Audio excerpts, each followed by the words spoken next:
Welcome to the National Gallery of Art. The National Gallery is located in Trafalgar Square in London, England. The hours of the National Gallery are daily from 10 a.m. to 6 p.m., and extended hours are on Friday from 10 a.m. to 9 p.m. Admission to the gallery is free. Here we have the homepage of the National Gallery. You can discover the basic information of membership, current exhibits, current events, and what is new. You can also find information about membership, as well as tour information and translation information in other languages. Also on this front homepage, you can access information about the paintings in the gallery. The gallery website contains information about their complete painting collection. We will explore this to more extent in a moment. The National Gallery houses the national collection of paintings in Western European tradition from the 13th to the 19th centuries. The galleries are open 361 days a year and are free of charge. The gallery aims to study and care for the collection while encouraging the widest possible access to the pictures. The Constitution, the National Gallery is governed by a Board of Trustees and is part of the Government Department of Culture, Media, and Sport. The National Gallery funding. Government grants remain the gallery's principal source of funds. They also rely on donations, legacies, investment income, and self-generated income. Expenditures involve broadening the appeal for the visitor, preserving the collection, exhibitions, educational programs, and the cost to generate income, and the expense of paying their staff.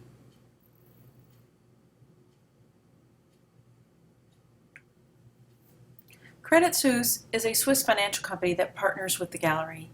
Credit Suisse has a tradition of supporting the arts, working with leading cultural institutions to encourage innovative projects and wider access to theater, music, and the visual arts. For licensing, the gallery has a large selection of images of paintings in their collection that can be downloaded and used for educational purposes. There is a scholarly waiver that allows for free access to these high-quality images for academic use, presentations, or lectures. The images are high resolution and are organized by searchable categories. The images allow to see paintings in detail. This is a great resource for educators, students, and for lesson planning. Filming and architecture. The main building has been developed by generations of renowned architects, providing a gallery of many faces. Interior spaces and exterior views are rich in variety, from a high Victorian decoration to the stark modernity of the East Wing. For filmmakers, the gallery can provide a fantastic range of settings, all served by the many facilities in one of the most central locations in London. The High Victorian Wing is designed by William Wilkins. The National Gallery opened in 1838 and spans the entire north side of Trafalgar Square. It is a classical style, symmetrical in design, and has at its center a portico supported by Corinthian columns.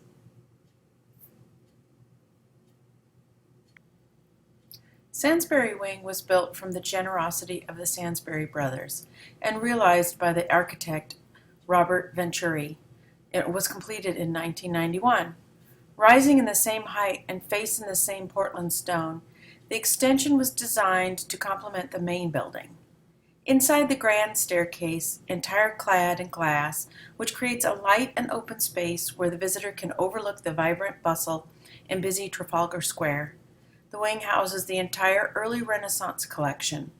The space is smaller and it gives a feel of the churches in which these paintings would have been hung. In a contemporary wing, in 2003, the gallery embarked on its most recent building project, the redevelopment of the East Wing, designed by architects Dixon Jones. This wing houses the National Gallery Cafe and the East Wing shop. It is designed in a contemporary minimalist and monochromatic style. The exterior, the National Gallery has a columned portico, rooftop vantage point, as in a classical Greco-Roman style. The building is to the north of Trafalgar Square. The gallery is a film-friendly site that rents the spaces out for documentary or dramas. Recent filming at the gallery include Downton Abbey, Mr. Selfridge, James Bond's film Skyfall, and the Warner Brothers film Wonder Woman. History of the gallery. The first paintings in the gallery collection came from the banker and collector John Julius Ankerstein. They consisted of Italian works, including a large altarpiece by Sebastiano del Piombo, The Raising of Lazarus, and some examples of Dutch, Flemish, and English schools. In 1823, the landscape painter and art collector Sir George Beaumont promised his collection of pictures to the nation on the condition that suitable accommodations could be provided for their display and conservation. In 1824, the House of Commons agreed to pay for the picture collection. The 38 pictures were intended to form the core of a new national collection for the enjoyment and education of all. In 1831, Parliament agreed to construct a building for the National Gallery at Trafalgar Square. This was chosen as a central location in London. Deciding what to collect. Initially, the gallery had no formal collection policy. The new pictures were acquired according to the personal tastes of the trustees. By the 1850s, the trustees were being criticized for neglecting to purchase works of the earlier Italian schools, then known as the Primitives. The collection broadened under the direction of Sir Charles Eastlake and through the collection of the late Prime Minister, Sir Robert Peel. The National Gallery stands on the former site of the King's Mews. The gallery's architect, William Wilkins, used many of the construction methods of the Mews building. Wilkins selected and restored columns from the Carlton House, the former home of the Prince Regent. The Royal Academy of the Arts was also housed in the new gallery building at Trafalgar Square. In 1869, the Royal Academy moved into its own new building in Piccadilly, leaving extra space for the National Gallery. British painter JMW Turner enjoyed a highly successful artistic career. When he died, he bequeathed to the nation a large number of paintings, including Ditto Building Carthage, Sun Rising Through Vapor. These two paintings came with the condition that they would be displayed alongside Claude's landscape with the marriage of Isaac and Rebecca, and Seaport with the embarkation of the Queen of Sheba. By linking these paintings together, Turner wanted to ensure that his association with this earlier old master, Claude, would endure beyond his lifetime. After some of Turner's cousins contested his will, a settlement was reached which, in the end, resulted in a much larger gift of works of art to the nation.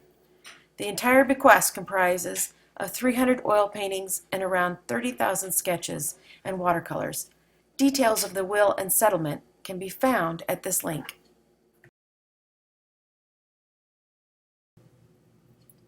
Collectors and benefactors have played a key role in the development of the National Collection. Whether through a gift of a single painting, a bequest of an entire collection, or a major financial donation, the generosity of benefactors has helped to enhance the experience of the gallery for all of its visitors. The Art Fund is an independent charity that secures works of art for the UK's public collections. As early as 1906, only 3 years after it was founded, the Art Fund presented Velasquez's Rockaby Venus to the gallery.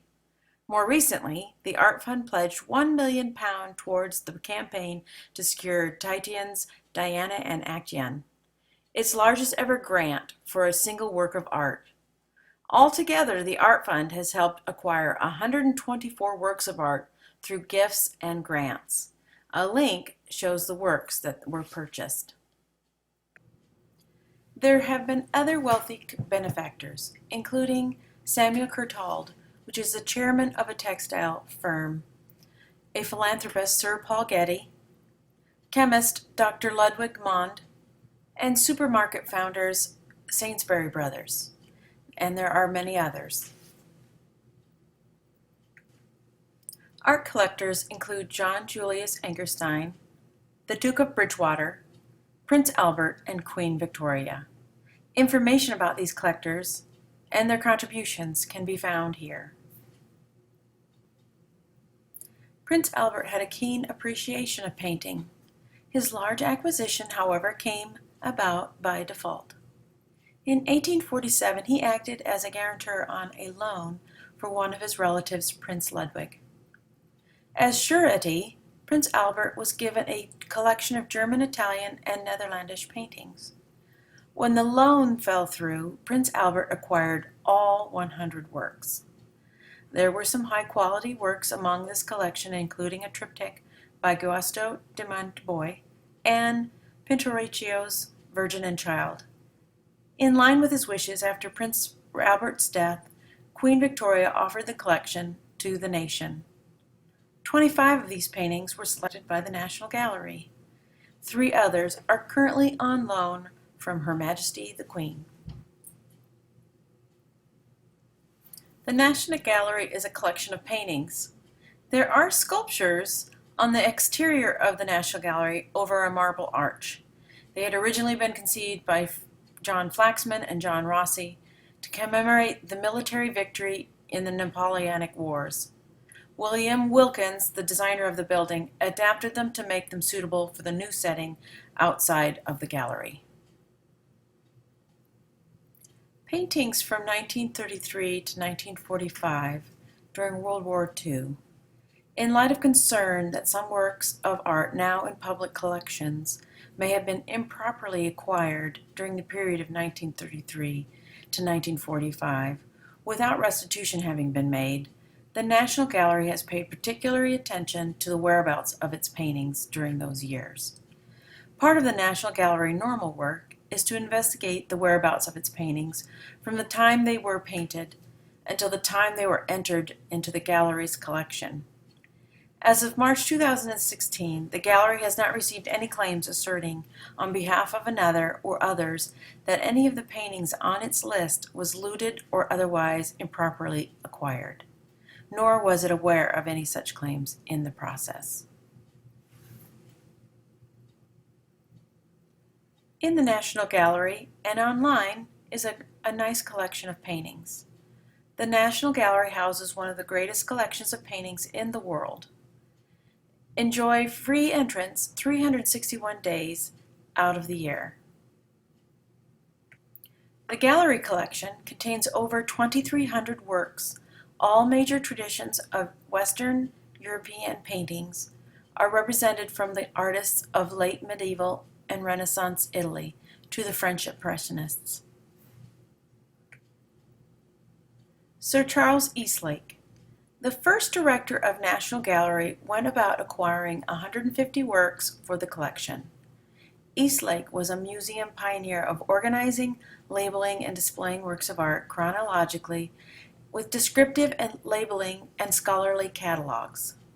Careful attention was given to the country of origin, chronological order, space, lighting, wall color were all taken into consideration. This is in contrast to the random order and close proximity that art was previously displayed. Eastlake was considered to have brought about a change in museum design and display of art. The paintings in the collection can be accessed alphabetically or by century. Clicking on the painting of choice will give you available information. You can also click on the gallery that it is housed to find paintings of similar period and style. You can also explore the gallery and the history of the collections. This can be a valuable resource for educators. It has accurate information and details about the paintings, images, information about the style and the period. 30 highlighted paintings are in the gallery. This selection of 30 highlights includes some of the gallery's best loved works. By clicking on a specific painting, more details tell of the curators, conservators, and latest discoveries. Students are able to grab research information about the paintings with voice recordings from the conservators. Students can learn about how paintings are conserved and the process of restoration and conservation. And they can also find out information of things that have been discovered by the conservators. For latest arrivals, another menu shows some of the gallery's latest acquisitions. By clicking on an image of the painting, students are able to magnify the high-resolution image and see the paintings up close. They can see fine details of the artist's work. Learn about the art.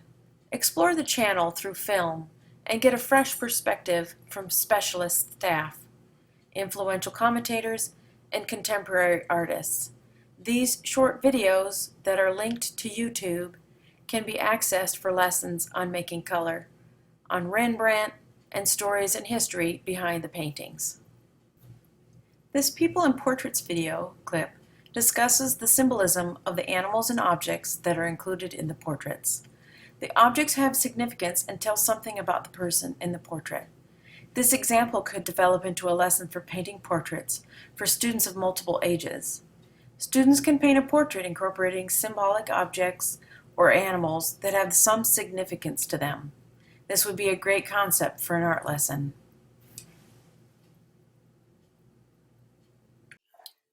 Learn about the paintings in depth. Learn about the lives of the artist. Follow the careers of the old masters. Discover the stories behind the paintings. Also learn about Impressionism, altarpieces, and Leonardo da Vinci. Resources for educators and students. The National Gallery offers talks, courses, workshops, and a range of learning activities for all age groups. These are all offered in-house, so you'll have to gather your students and make a trip to the National Gallery in London to take advantage. The Buying, Collecting, and Display Research theme focuses on the history of important public and private art collections, changing tastes for art, and the evolution of the art market. These have shaped the collections of museums and galleries and how they are displayed and interpreted today.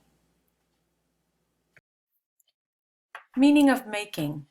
This research theme builds upon the long-standing National Gallery tradition of multidisciplinary object-based research, which combines expertise found across the curatorial, scientific, and conservation departments.